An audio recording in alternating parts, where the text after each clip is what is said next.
LJP सदर चिराग पासवान ने अपनी ही मुआविन पार्टी की सरकार पर सिक्योरिटी को लेकर सवाल खड़े किए हैं। उन्होंने कहा है कि बिहार में पटना को छोड़कर तकरीबन सभी जिलों में 100 नंबर काम नहीं करता है। ऐसे में किसी को सिक्योरिटी का भरोसा कैसे होगा। इसी सिलसिले में एलजेपी सदर चिराग पासवान ने आज नालंदा पहुंचे और वहां का जायजा लिया तो पता चला कि नालंदा में भी 100 नंबर काम नहीं कर रहा है, जिसको लेकर चिराग पासवान ने कहा कि वो इस हवाले से सीएम नीतीश कुमार को आगाह करेंगे।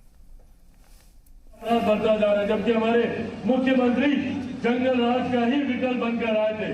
कुछ समय तक उनके रहते जरूर अपराध पर नियंत्रण भी आया था, पर पुनः जिस तरीके से आपराधिक गतिविधियां बढ़ी है, ये जिम्मेदारी लोक जनशक्ति पार्टी की ही बनती है कि हम लोग अपनी राज्य सरकार को सुझाव दें कि भैया कैसे चीजों को हम लोग सुधार सकते हैं। रोज हत्या, अपहरण, डकैती, लूटपाट ये होता हुआ लोक जनशक्ति पार्टी का कार्यकर्ता नहीं देख सकता। बचपन से हम लोग को सिखाया जाता है कि भैया 100 नंबर पुलिस का नंबर होता है, पर हकीकत ये है कि पटना को छोड़कर बिहार के अधिकांश जिलों में 100 नंबर काम ही नहीं करता है।